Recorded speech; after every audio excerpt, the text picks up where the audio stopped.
on nous demande ici de déterminer les polynômes de C de x tels que cela. Comme classiquement, on va commencer par regarder ce que l'on peut dire pour un polynôme qui vérifie une telle relation. Et quel type de renseignement peut-on rechercher sur P? On peut rechercher son degré, son terme de plus haut degré, mais ici ceci ne donne rien. On peut alors aussi rechercher des renseignements sur les racines éventuelles de P. Ici, quand alpha est une racine de P, on a tout de suite que alpha carré en est également une. Et en réitérant le procédé, on a alors cela. Et on pense alors qu'à partir de la connaissance d'une racine de P, on en aura une infinité. Ce qui est impossible quand P est un polynôme non nul. Le polynôme nul vérifie clairement la relation. Par conséquent, dans la suite, on va uniquement se contenter de rechercher les polynômes non nuls. Aussi, quand P est un polynôme non nul, si alpha est une racine de P, on ne peut pas avoir ici une infinité de valeurs. Or, que peut-on dire sur les puissances d'un complexe non nul?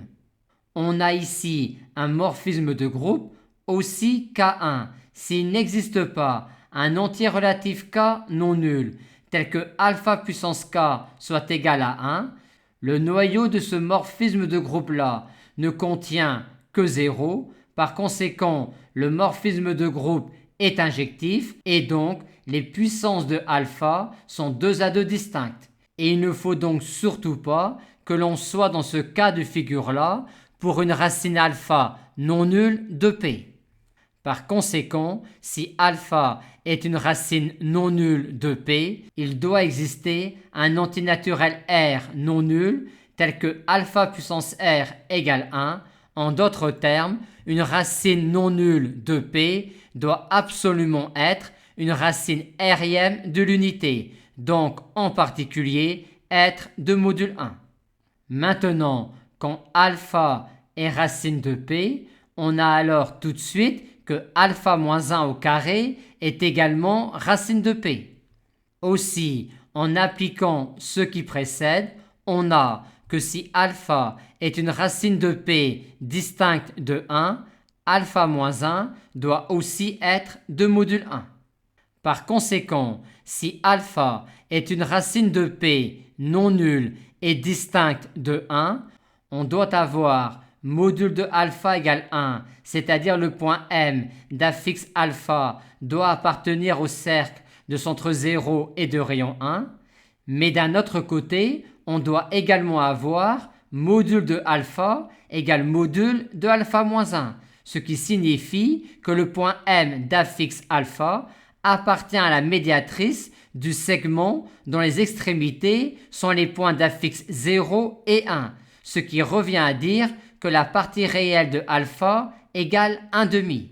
On en déduit que les seules racines possibles de P distinctes de 0 et de 1 sont ces complexes-là.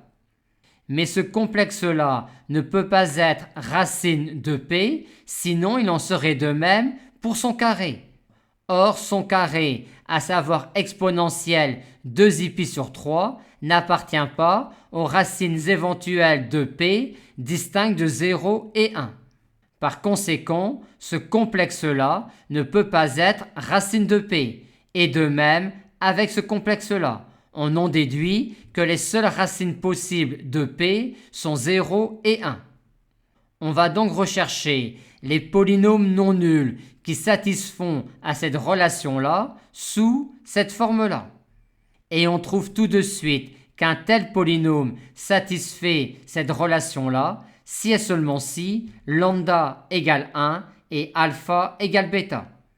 Par conséquent, les polynômes non nuls qui satisfont cette relation-là sont exactement ces polynômes-là.